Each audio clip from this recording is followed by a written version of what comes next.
Salutations à tous, frères et sœurs, c'est toujours le frère Constant Motati Timbe, toujours dans la continuité des messages et des exhortations par la manifestation de la grâce de Tété, Loba, créateur unique et véritable, et par la permission du seul enseignant mandataire à notre époque, notre Mouledi Zulu Lassan. Nous allons encore aller dans Kalatambale, qui est Bibel, le livre de la vérité, la véritable histoire de l'homme noir, la véritable histoire des patriarches et des matriarches, des prophètes et des prophétesses qui étaient tous des noirs, donc la véritable identité de l'homme noir, donc sa libération spirituelle, astrale, morale, mentale, intellectuelle et physique. C'est disponible dans les éditions zululasson.com.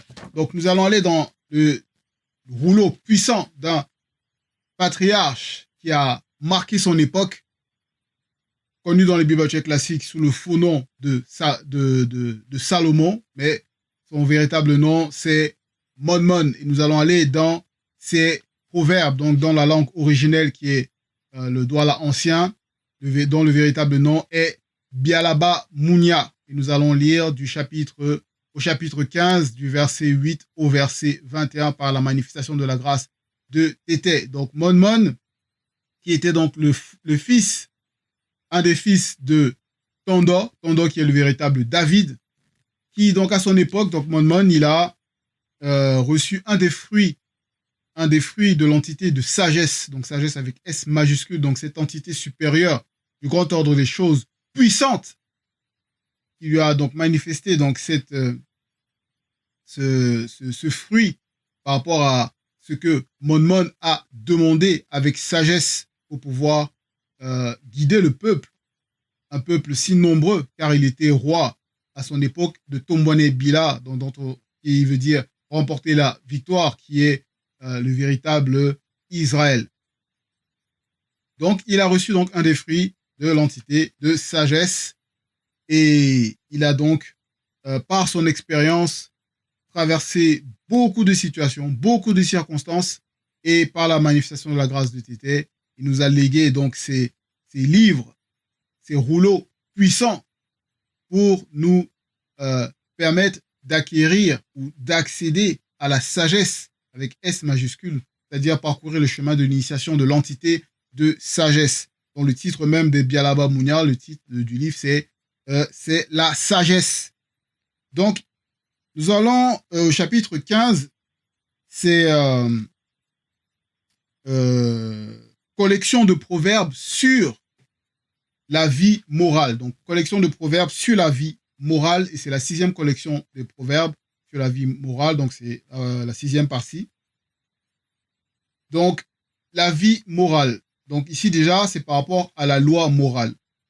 Donc ça va toucher directement l'âme, par rapport à comment l'âme doit se manifester, c'est-à-dire manifester ses désirs, ses émotions, voilà.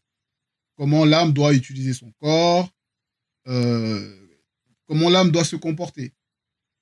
Donc comment l'âme doit agir. Dans cela que l'âme doit utiliser, c'est-à-dire la loi morale qui est naturellement inscrite par le verbe de Loba dans l'âme, dans l'esprit, pour pouvoir se mouvoir et manifester la droiture et la justice. C'est-à-dire être soumis, elle doit être soumise aux lois du verbe de Loba. Et en cela ici, par rapport à cette collection de proverbes dont on va pouvoir lire, du verset 8 au verset 21, on va voir les conseils donc, que Mon nous a donné.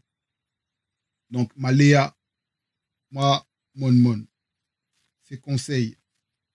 Au verset 8, il nous dit, les pensées des méchants sont en abomination à Mundima Beko qui s'est dit. Donc, Mundima Beko qui s'est dit, qui est l'entité des châtiments en charge du domaine de la nature. L'entité des châtiments en charge du domaine de la nature. Virgule, mais la prière des hommes droits, connus, lui qui, avec L majuscule, Mundima Beko qui s'est dit, lui est agréable. Point. Donc les pensées, déjà avant, on sait que là, les paroles, par exemple, les paroles qui sortent de nos bouches, ce sont déjà les manifestations de nos pensées. Donc la manifestation de la pensée. Et la pensée, donc, c'est issu de l'esprit. Donc il y a déjà le spirituel qui agit par rapport à ce mécanisme afin que déjà la pensée se manifeste et également après, par la suite, que la parole suive, donc se manifeste.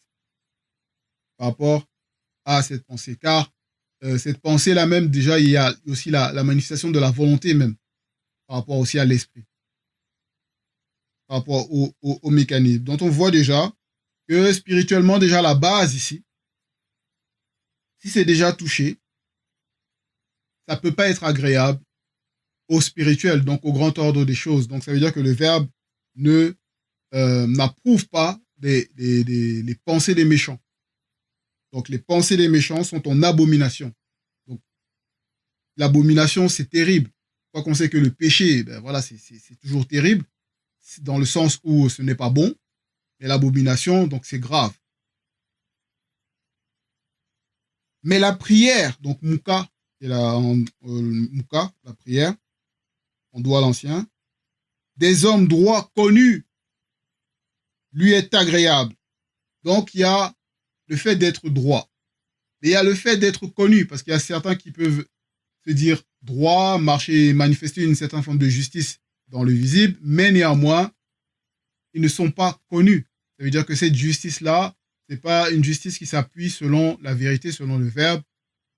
C'est une justice avec des anomalies. Comme on peut voir, la justice actuelle, ou même par rapport à l'image, l'effigie qui veulent dépeindre de la justice, ils vont bander là pour dire que la justice est aveugle, soi-disant qu'il n'y a pas d'a priori, qu'elle n'est pas partiale, et pourtant on voit les résultats de la justice qui est manifestée dans ce visible.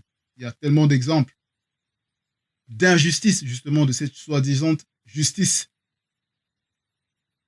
Donc en cela, l'homme droit, donc ça veut dire que la prière consciente, donc des paroles qui manifestent donc cette droiture, cette honnêteté dans la marche spirituelle, dans ce qu'on fait, ça c'est agréable à Mudima Beko qui s'est dit. Donc par rapport à ceux qui sont connus. Donc ceux qui sont connus, c'est ceux qui sont connus du verbe de Loba.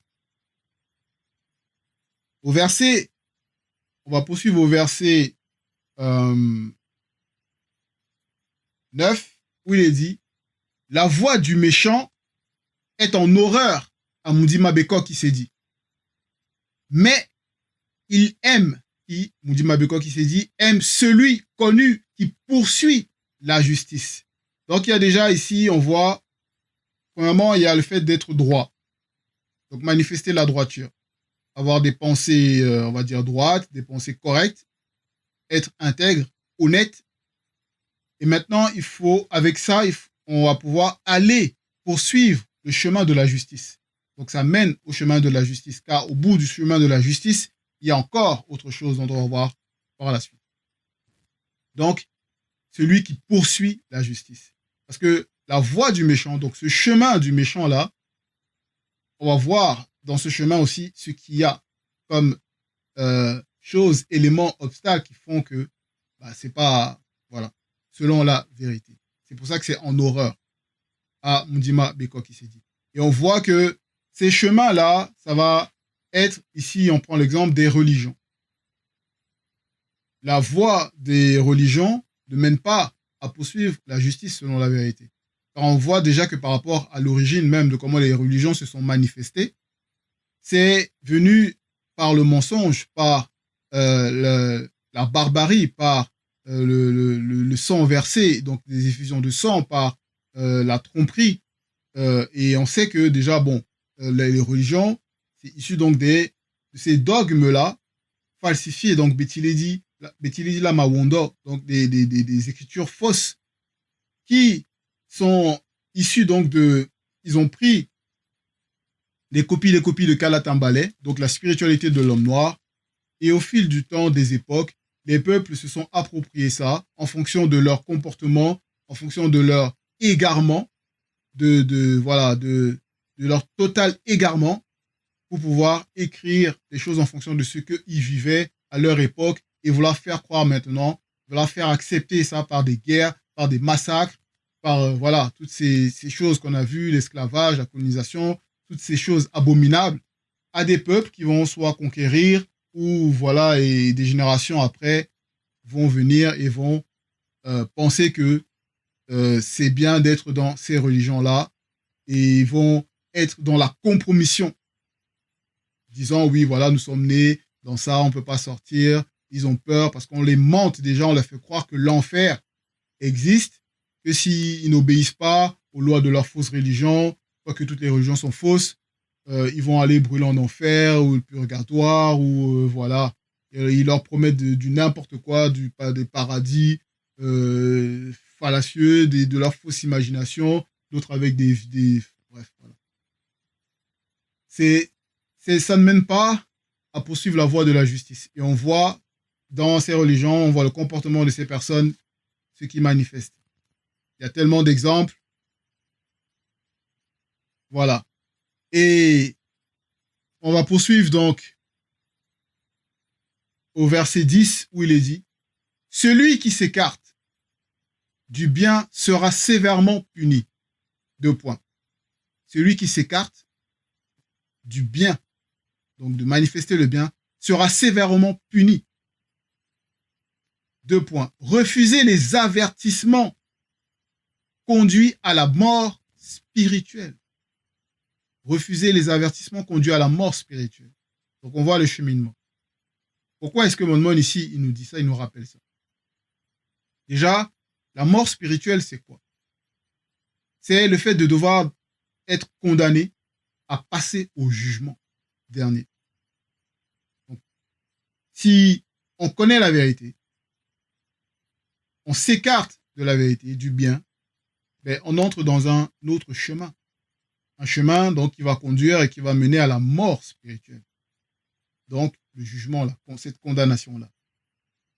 Donc, les personnes qui sont dans les religions, dans ces mauvais chemins, ça, c'est la voie où ils vont, où ils sont en train d'aller. C'est la voie de la... Déjà que, voilà, ils sont morts spirituellement parce qu'ils sont dans ce mauvais chemin-là. C'est pour ça que dans Biala, qui est le véritable nom de Deutéronome, à la page 134, on va les lire, il est dit, par rapport à Boussi, qui est le véritable Moïse dont ils ont falsifié dans les Bibles classiques, il a dit au peuple, au chapitre 16, à la page 134, on va lire du verset 1 au verset 3, où il dit « Choisir l'ongela bwindea, la vie éternelle ». Parce que dans cette vie, dans cette réalité, on doit faire un choix. Verset 1, « Peuple noir, voyez, aujourd'hui, je place devant vous le chemin de l'ongela bwindea, la vie éternelle, qui mène au bonheur éternel, bonheur et éternel avec majuscule A, B et E, A, E. D'une part, virgule, je dévoile le chemin de la mort et du malheur d'autre part. Donc ce chemin de la mort et du malheur, c'est ce chemin qui mène à la mort spirituelle. Verset 2, prêtez donc attention au commandement que je vous communique aujourd'hui. Acceptez d'aimer l'Oba, de suivre le chemin que son verbe vous trace, d'obéir aux commandements, aux lois, aux règles de son verbe. Alors vous pourrez vivre, vous deviendrez nombreux et le verbe de l'Oba vous comblera de bienfaits dans le continent, avec C majuscule, donc le mot Nielé. Donc, c'est ce qu'ils vont dire, appelé Afrique. Verset 3. Mais si vous vous détournez de son verbe, si vous lui désobéissez, donc au verbe, si vous vous laissez entraîner dans votre état conscient, à adorer et servir des faux dieux, donc les religions, ces fausses divinités, car derrière ce sont des démons, vos noms ne seront point reconnus de l'entité connue sous le nom de l'arbre de vie, le principe substantiel des vies, entre parenthèses, livre de vie. Je vous en préviens dès aujourd'hui, pas demain. Donc, toi qui as la grâce de pouvoir écouter ce message, prends garde, dès aujourd'hui, pas demain. Vous ne resterez pas longtemps sous la garde du Mutatedi, donc l'entité, dans le continent. C'est pour ça qu'on voit là, il y a eu, par rapport à ce que Boussi il a dit, le peuple s'est écarté de la vérité, l'homme noir s'est écarté de sa spiritualité originelle, il y a eu tout ce qu'on voit là, il y a eu l'esclavage, la colonisation, il y a eu des massacres, il y a eu, voilà, on voit la situation. Même si là, nous sommes à l'époque de la libération, parce que le libérateur est présent à notre époque, donc Mouledi, donc Zulu Lassan, Muunjedi, donc le libérateur, le consolateur, il est là. Il fait un avec le Verbe du Créateur unique et véritable, Loba. Donc on doit prendre garde par rapport à ça, par rapport à l'époque qu'on vit. On poursuit au verset 11, il est dit, Loba sait ce qui se passe même au fond du monde des ténèbres. Point virgule. À plus forte raison, connaît-il toutes les pensées de l'homme. Loba, créateur unique et véritable, qui vit inexplicablement hors de toute réalité, il connaît toutes les pensées de l'homme. Et c'est par son verbe, parce qu'il a tout créé, par la manifestation de sa volonté, par son puissant verbe, dont on va lire dans même Essombé, il parle de ça au chapitre 54 de son livre, Essombé qui est le véritable Paul dans la réconciliation. Le titre de son chapitre, c'est la réconciliation. On va lire du chapitre 54, verset 18 à 19. En parlant 17, on va commencer au verset 17. Car dans le verbe de Loba réside aussi le mystère de la vie. Verset 18. Il est en lui-même puissance illimitée, plus puissant que toute énergie cosmique pénétrant jusqu'à atteindre là où se séparent l'âme et l'esprit, jointure et moelle. Il juge les sentiments et les pensées les plus profondes du cœur. Les pensées les plus profondes du cœur. Verset 19. Nulle créature n'est cachée devant lui, devant le Verbe, mais tout est à nu et découvert, et à découvert pour lui. Donc, c'est pas comme ce faux Dieu des Bibles actuelles classiques, des religions, là, par rapport aux Bibles actuelles classiques où ils vont se Yahvé, Jéhovah, Adonai, ou bref, peu importe, mais derrière, on sait que c'est un démon qui a besoin de descendre dans sa création, pour vérifier ce que sa créature dit, si ce que sa créature dit est vrai ou pas, dans Genèse 18, 21, où il se répand d'avoir fait sa soi-disant créature à sa soi-disant image. Il se répand. Et pourtant, plus tard, dans Nombre 23, 19, il va inspirer un de ses prophètes en lui faisant donc parler, en lui faisant dire que oui, voilà, qu'il ne se répond pas, donc que Dieu ne se répond pas, il n'est pas homme pour mentir, ni fils d'homme pour se repentir ou revenir sur sa décision. Donc on voit la confusion derrière ce faux Dieu de l'humanité. Car derrière, ce sont des démons, ce sont de toute façon qui agissent en coalition. On poursuit au verset 12, où il est dit, l'arrogant n'aime pas les critiques.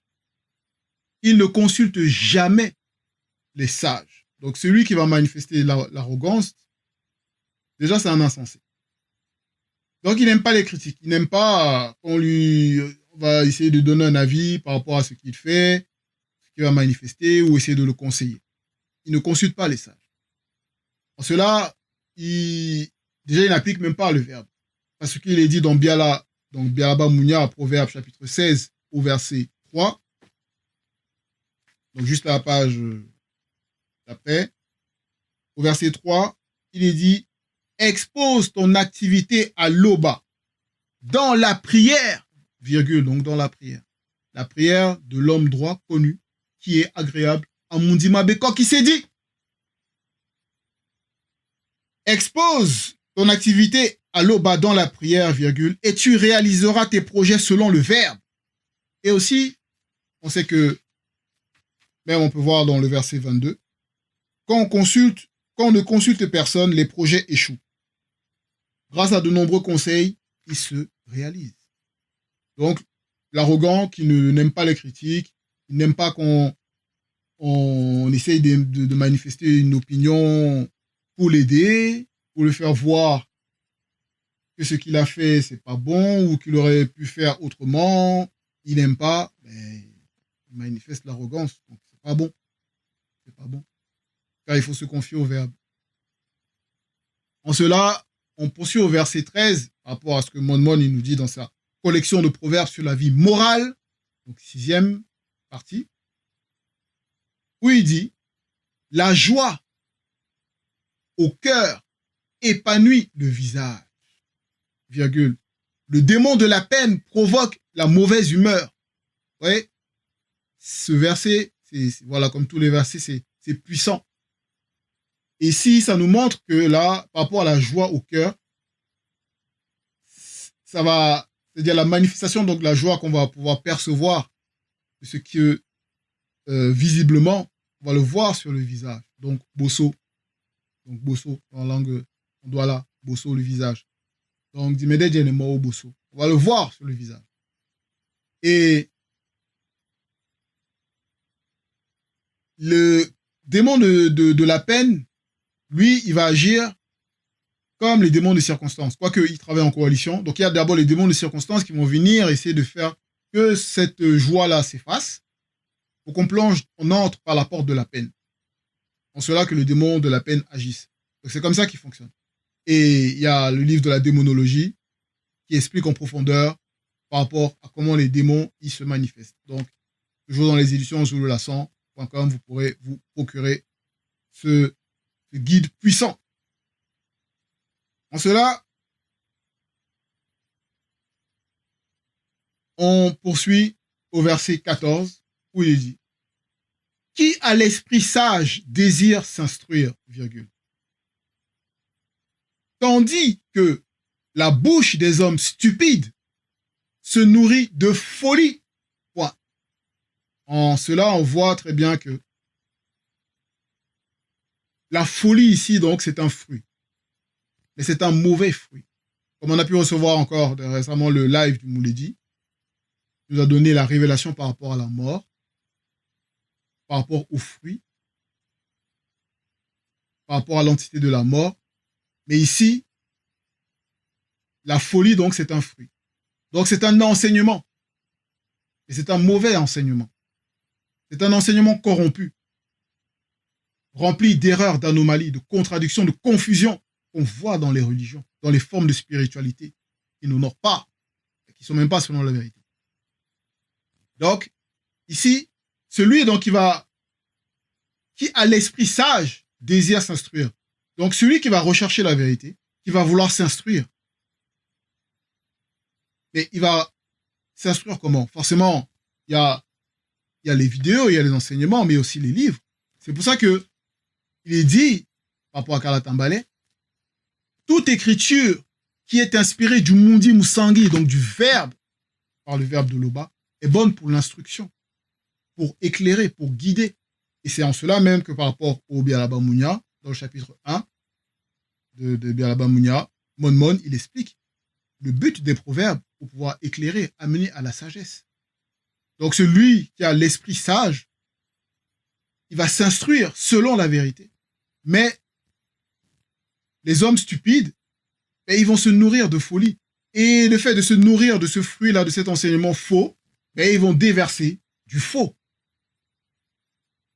par rapport à ce qu'ils ont appris dans des folies falsifiées, que ce soit par rapport à la science, c'est-à-dire à la création. Ils vont essayer de parler de la création du monde, du visible. Ils vont essayer de parler du Big Bang, comment ça s'est manifesté. Et pourtant, ils n'y étaient pas. Ils vont essayer de donner des estimations. Et après ces estimations, ils vont essayer de les transformer en affirmations, des hypothèses qui deviennent des affirmations. Oui, l'univers a été créé ou manifesté il y a de cela 13 à 16 milliards d'années. Ils ont compté ça comment? Ils ont calculé ça comment? Ils vont parler de la manifestation du premier homme. Ils vont dire oui, non, c'est un primate. Ils vont parler de la théorie de l'évolution, le darwinisme. Ils vont s'appuyer dessus pour toujours continuer à rajouter des théories abominables. Et quand on va parler de la théorie de la mèche, enfin, de qui a allumé, il n'y a pas d'effet sans cause, comment ça s'est manifesté au niveau de la création, ils vont réfléchir, ils seront bloqués, ils vont essayer de parler maintenant de la théorie de la mèche. Et on va leur dire, mais attends, mais pour pouvoir allumer la mèche, il faut des équations pour que ça s'allume. Et là, ils seront encore bloqués parce qu'ils sont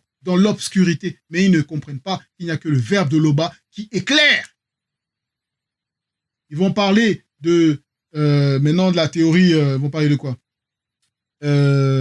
Oui, de la philosophie. Donc ils vont venir avec des pensées, des raisonnements, livrés à eux-mêmes, pensant, essayer de faire croire qu'ils ont la connaissance, qu'ils ont la raison, donc le raisonnement, qu'ils pensent. ils pensent, donc ils sont. Donc je pense, donc je suis. Mais vous pensez ça comment? Vous appuyez sur quoi? Donc, avec leur théorie, alors que ils vont dire théorie des lumières, alors que c'est des théories de ténèbres, on voit par rapport à ces soi-disant philosophes-là, comment c'était des racistes, comment est-ce qu'ils rabaissaient l'homme noir, par rapport au fait qu'eux-mêmes, ils adhéraient à cette théorie raciale de l'évolution. Voilà, comment est-ce qu'ils faisaient. Voilà. Et maintenant, il veut parler maintenant aussi de l'éducation sexuelle des enfants. Par rapport à, c'est toujours comme des branches de cette théorie-là abominable qui développe. Oui, ces ramifications-là abominables. Ils vont parler maintenant de la théorie du genre, ils vont parler de l'éducation sexuelle des enfants, ils vont polluer avec leur loi abominable, homme avec homme, femme avec femme, toutes ces théories-là. Vous voyez? Donc, voilà, ils vont parler de démocratie même. Vouloir imposer leur soi-disant concept de démocratie à d'autres peuples. Oui, voilà, vous devez, dans la démocratie, c'est ça, il faut vivre comme ça, oui, voilà. Vous voyez? Toujours essayer de ramener leur fond corrompu. Mais tout ça est en train de changer. Car nous vivons l'époque de la prophétie. C'est terminé. Le réveil de l'homme noir est là. Et ça va faire mal.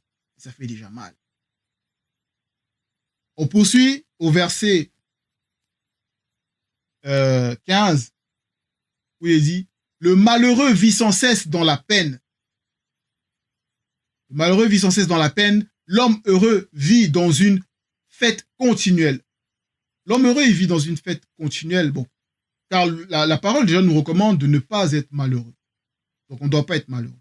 Mais pour ne pas être malheureux, il faut être dans une conscience, dans un état de conscience qui fait que même s'il y a des circonstances mauvaises qui peuvent se manifester autour de nous, mais on demeure dans la paix du verbe de l'Oba.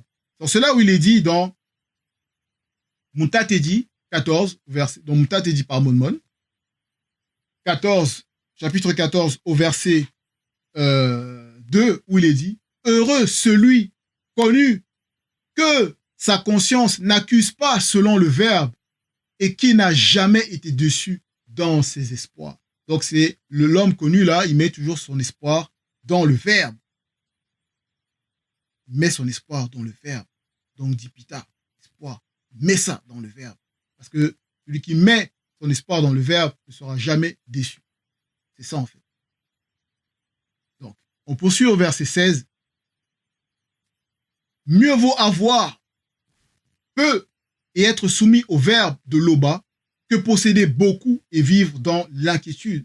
Et oui, il vaut mieux se contenter de peu, de faire avec ce qu'on a, de se débrouiller avec ce qu'on a, voilà, d'agir avec ce qu'on a selon le verbe, que d'être dans plein de richesses, plein d'abondance, et ne pas avoir l'assistance du verbe de l'Oba, ne pas savoir comment gérer, le matin à être dans le stress, le soir être dans le stress, l'après-midi dans le stress, comment les affaires vont se passer, les biens, est-ce qu'il y a des retours sur l'investissement, comment ça va se passer. Donc, dans le stress, oh les investissements à la bourse, oh le prix ça a baissé, oh voilà les cours du marché ont changé, oh qu'est-ce qui se passe, toujours dans le stress. Donc la personne a plein de biens, plein de richesses, mais sa vie, ça impacte même sa santé. Ça sert à quoi? Verset 17. Mieux vaut un plat de légumes préparé avec amour qu'une viande savoureuse assaisonnée de haine. En cela, ça veut dire quoi? Donc mieux vaut un plat de légumes préparé avec amour. Donc mieux vaut agir et obtenir des choses avec l'amour du verbe et selon le verbe de l'Oba que de les obtenir avec l'antivérité, c'est-à-dire la haine, l'arrogance. Donc, ça ne mène à rien. Bon, ça mène à rien, et ce rien-là, c'est quoi? C'est la mort spirituelle. Verset 18. Un homme coléreux provoque des disputes, virgule. Un homme patient les apaise. Parce que l'homme coléreux, là, donc il est dans la colère, il est colérique. Dès qu'il y a une situation, il n'arrive pas à se maîtriser. Oh, voilà. il va crier, il va utiliser des gros mots, son langage, voilà, même corporel, c'est pas bon. Donc, va provoquer des disputes. Et derrière ces disputes-là, donc, il y a déjà les démons de circonstance déjà qui le dominent. Parce que le fait de facilement entrer dans la colère, c'est se laisser facilement dominer par les démons de circonstance. Et un homme patient les apaise. C'est quoi? C'est que celui qui est patient va combattre spirituellement contre les démons de circonstance. Parce qu'il va s'appuyer sur le verbe. Donc, on doit s'appuyer sur le verbe quand il y a des situations qui se passent.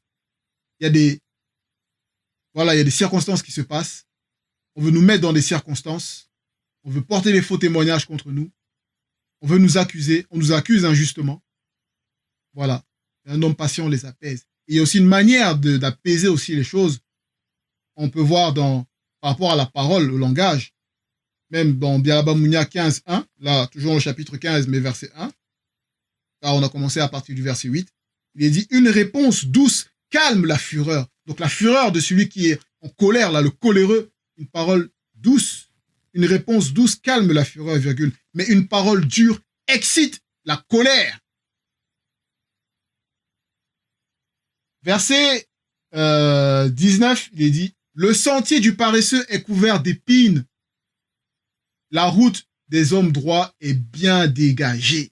Donc derrière, on voit le sentier, donc la route, toujours ce chemin, donc la voie de l'insensé. L'insensé, c'est le paresseux aussi. Donc celui qui veut pas travailler, selon la vérité. En gros, le sentier du paresseux est couvert d'épines. C'est quoi? C'est donc le paresseux ne veut pas laisser le verbe de Loba déblayer son sentier, éclairer son chemin, car le verbe de Loba, donc il y a là, c'est la lampe, c'est la lumière qui éclaire nos pas. Donc, et le fait ici d'enlever le fait qu'il y ait des épines, c'est toutes ces circonstances derrière, ce sont des démons. Donc, on peut voir, il y a les soucis du siècle présent, il y a la séduction, les démons de la richesse visible, comme on peut voir Dieu qui savait qui est le véritable Christ, qui a parlé dans la parabole du semeur, au chapitre 44, verset 18, où il donne la révélation par rapport à ça. Le non-initié qui a reçu la semence parmi les épines, c'est celui qui entend le verbe, mais en qui les soucis du siècle de la séduction des richesses à cause des démons du cirque, des démons de la richesse visible, qui étouffent l'endroit où le verbe doit résider en tant qu'enseignement, et la rendent infructueuse. Et d'un autre côté, donc, comme on a dit, la route des hommes droits est bien dégagée, parce que le verbe va nettoyer, le verbe va aplanir le chemin. Et en cela, au verset 19, toujours dans le chapitre 44 de Koudoumane, donc le livre, l'évangile caché de Koudoumane Moula, Dieu qui s'appelle le véritable Christ, verset 19, celui qui a reçu la semence dans la bonne terre, c'est le non-initié gracieux qui entend le verbe et le comprend, il donne beaucoup de fruits. La bonne terre, c'est la terre qui est déblayée, qui est dégagée, enlevée de toute irritation, épine, pierre, voilà, de tout obstacle, de toute épine. En cela, voilà. On poursuit au verset 20. Un fils sage initié fait la joie de ses parents initiés. Le non-initié ne respecte pas les siens selon le verbe.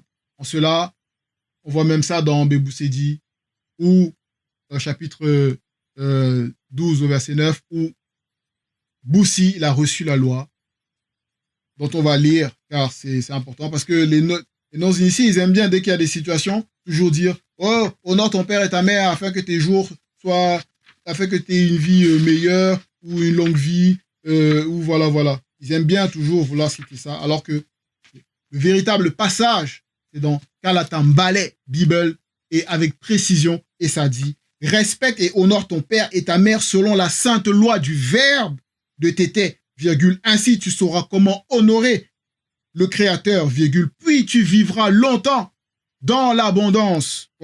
Tu aimeras ton prochain qui fait un avec toi dans la vérité de la parole comme toi-même. Vous voyez, là, c'est la précision. Et en cela, le non-initié qui ne respecte pas les siens selon le verbe, non. Ça veut dire qu'il n'applique pas cette loi. Il n'aime pas son prochain comme lui-même, parce que voilà, il ne marche pas selon la vérité déjà. Et même s'il manifeste une forme d'amour, ça c'est charnel, c'est selon lui-même. C'est pas selon la vérité. C'est pas pur. En cela, donc, le fils sage initié, lui, va faire la joie de ses parents initiés. Comme Mon, il a fait la joie de Tondo, son père, qui était roi, initié en chef consacré. Donc, il a fait sa joie. Verset 21, et dernier verset. Celui qui est dépourvu de sens se complaît dans son ignorance, virgule. Mais l'homme raisonnable va droit sur son chemin. Donc, celui qui ne veut pas écouter les enseignements, les exhortations, les messages, les conseils, voilà, il aime demeurer dans son ignorance. Et pourtant, le manque de science n'est bon pour aucun esprit d'homme de la race originelle. Et l'homme raisonnable va droit sur son chemin. Et le fait d'aller droit sur ce chemin-là, c'est qu'il monte vers la source de vie. Source avec S majuscule et vie avec V majuscule. Donc, c'était l'exhortation, frères et sœurs, par la manifestation de la grâce de Tété Loba, créateur unique et véritable, qui a permis qu'on puisse lire dans Bialaba Mounia, chapitre 15, du verset 8 au verset 21, par rapport à la collection des proverbes sur la vie morale, sur la loi morale. Donc, prenons garde par rapport à notre marche, car c'est important de demeurer droit et de manifester la justice dans notre cheminement de la sanctification. Tété, créateur unique et véritable, est toujours glorifié. Ainsi soit-il.